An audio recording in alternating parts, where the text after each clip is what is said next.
Salam sejahtera bagi kita semua, selamat siang. Perkenalkan, nama saya Franky Perlindungan Warubu. Saya dari Prodi Agroteknologi.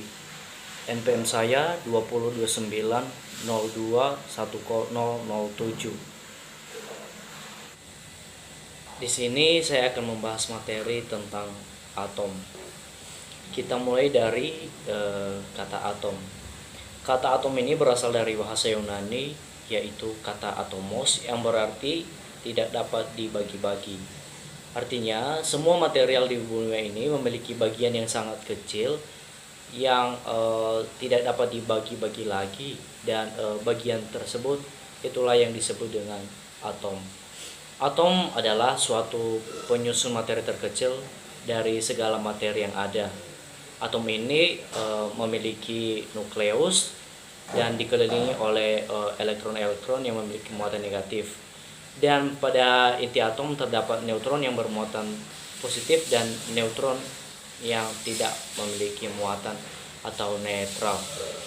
Atom ini memiliki diameter yang sangat kecil, sekitar 6-30 nanometer, sehingga atom ini tidak bisa dilihat.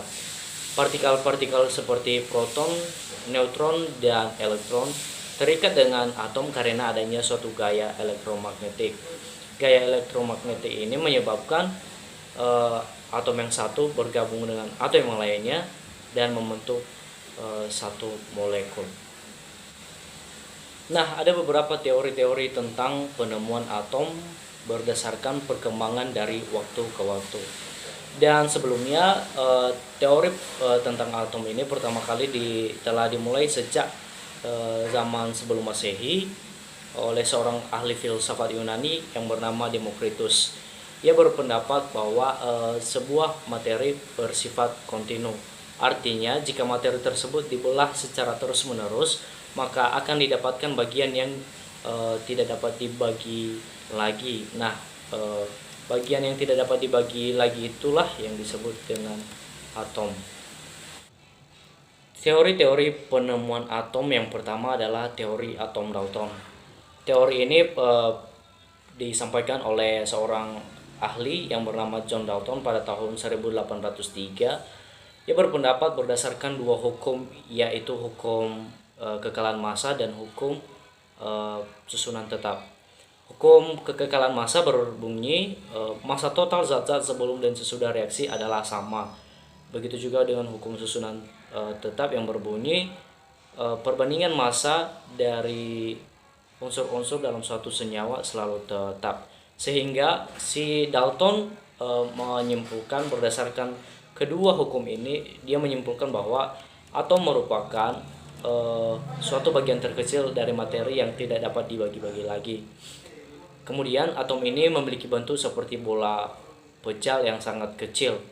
Kemudian atom ini jika digabung, atom-atom jika digabung akan membentuk suatu senyawa. Kemudian reaksi kimia merupakan suatu pemisahan atau penggabungan dari atom-atom sehingga atom ini tidak dapat diciptakan ataupun dimusnahkan. Kemudian bentuk dari teori atom Dalton ini adalah seperti bentuk bola pecal, kurang lebih bentuknya seperti ini. Jadi berbentuk bola pecal dan tidak memiliki muatan.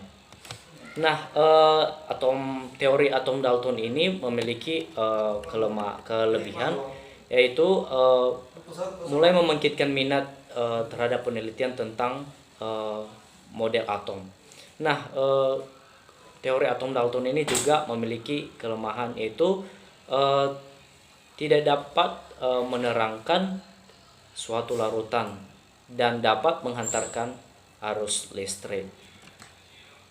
Nah, teori atom yang kedua adalah teori atom Thomson. Teori ini dikemukakan oleh Joseph John Thomson, dan teori ini berawal dari penemuan sebuah tabung katode oleh William Crocker. Nah, si Thomson ini kemudian meneliti lebih jauh tentang sinar katode. Kemudian dari hasil penelitiannya ia menyusun kesimpulan bahwa sinar katode merupakan partikel penyusun atom yang bermuatan negatif dan selanjutnya disebut dengan elektron. Kemudian ia juga berpendapat bahwa atom merupakan suatu partikel yang bersifat netral. Nah, oleh karena elektron bermuatan negatif, maka harus ada partikel lain yang mampu menetralkan hal tersebut, yaitu partikel positif. Teori atom Thomson sendiri berbunyi, atom merupakan partikel yang berbentuk bola pecah dengan muatan positif dan di dalamnya tersebar muatan negatif. Nah, atom bentuk dari model atom Thomson ini kurang lebih bentuknya seperti ini. Di dalamnya terdapat partikel-partikel bermuatan negatif. Kelebihan dari teori atom Thomson ini adalah membuktikan bahwa adanya partikel-partikel lain yang bermuatan positif dalam atom. Hal ini berarti atom bukan merupakan bagian terkecil dari suatu unsur. Kemudian ada juga yang menjadi kelemahan dari model atom Thomson ini adalah tidak dapat menjelaskan tentang susunan muatan positif dan negatif yang ada di dalam atom tersebut. Teori atom yang ketiga adalah teori atom Rutherford. Rutherford ini dibantu oleh dua muridnya melakukan percobaan yang dikenal dengan hamburan sinar alfa di suatu lempeng emas yang tipis. Dari hasil penelitian mereka menemukan bahwasanya ketika sinar alfa ditembakkan ke lempengan tipis emas, maka sebagian partikel alfa akan diteruskan. Nah, berdasarkan hasil pengamatan mereka menarik kesimpulan bahwa yang pertama, atom ini bukan berbentuk bola pecah karena hampir semua partikel alfa ini diteruskan. Kemudian jika lempeng emas itu dianggap sebagai suatu lapisan atom emas, maka di dalam atom emas itu didapat partikel yang sangat kecil yang bermuatan positif.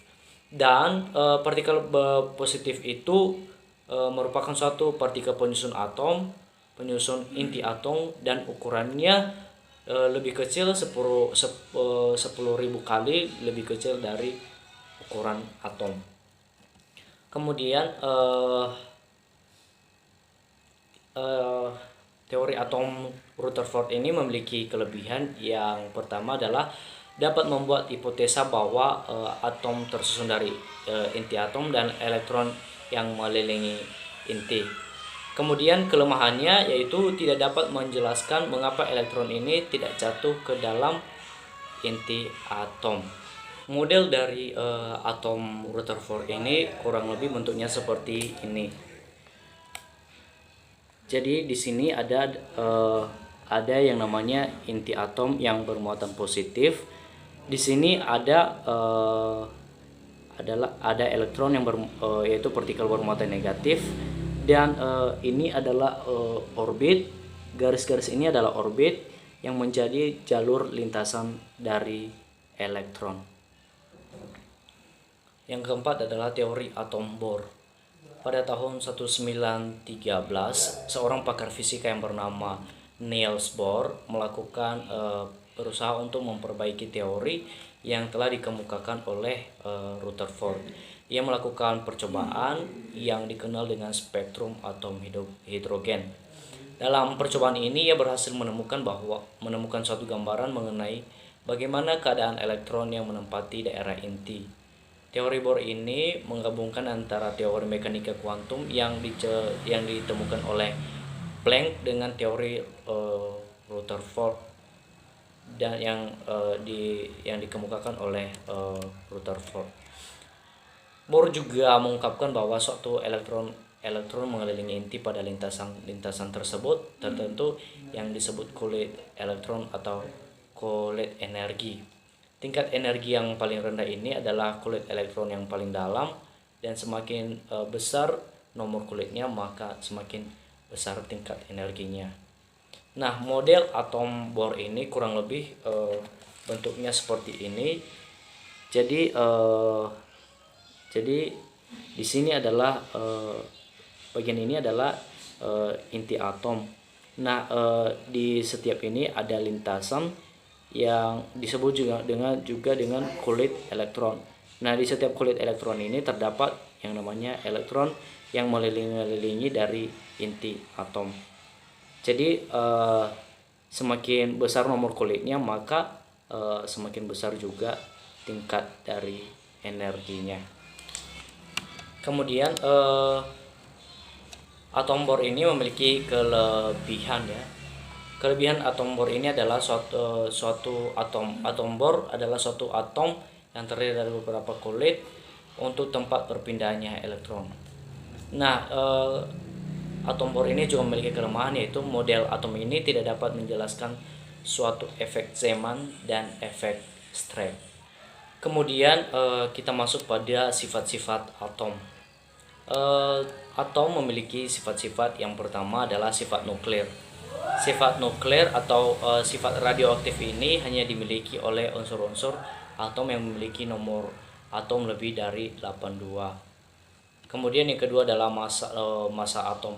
Jumlah keseluruhan dari partikel dasar dalam satu atom ini disebut dengan nomor massa. Massa atom dalam keadaan diam ini dinilai dengan menggunakan satuan Dalton. Massa atom dalam suatu unsur yang berbeda ini memiliki massa yang bervariasi. Massa atom ini tergantung dari jumlah proton dan neutron yang ada di dalam intinya. Jadi semakin besar massa atom, maka semakin kecillah atom tersebut. Kemudian yang ketiga adalah nomor atom. Atom-atom dalam zat yang berbeda memiliki jumlah proton yang tidak sama dalam intinya. Jumlah proton ini dalam inti ini juga sering disebut dengan nomor atom. Nah, yang keempat adalah gaya atom. Atom memiliki gaya yang disebut dengan gaya elektromagnetik. Gaya elektromagnetik ini menjaga agar elektron yang bermuatan negatif tetap berada di orbit di sekeliling inti yang bermuatan positif. Nah, terdapat gaya tarik menarik, gaya tarik inti yang merupakan satu gaya yang paling kuat untuk menjaga proton dan neutron tetap berada pada inti atom. Kemudian kita masuk pada simbol atom.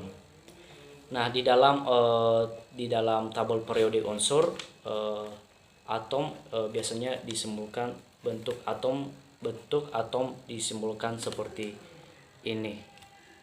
Jadi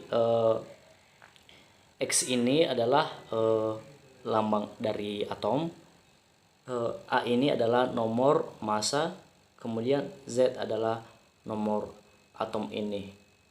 Nah, di sini saya akan menjelaskan tentang nomor massa dan nomor atom. Nomor massa ini adalah suatu jumlah proton dan jumlah neutron yang terdapat dalam suatu atom. Nah, artinya nomor massa ini adalah penjumlahan antara jumlah proton atau partikel bermuatan positif dengan jumlah elektron atau partikel netral. Kemudian adalah nomor atom. Nomor atom ini merupakan jumlah proton yang terdapat dalam inti atom. Nah, nomor atom ini sama dengan jumlah proton dan sama dengan jumlah elektron. Nah, mungkin demikian saja yang bisa saya jelaskan mengenai materi atom ini, dan jika ada yang masih kurang jelas, saya mohon dimaklumi. Demikian, terima kasih. Selamat siang.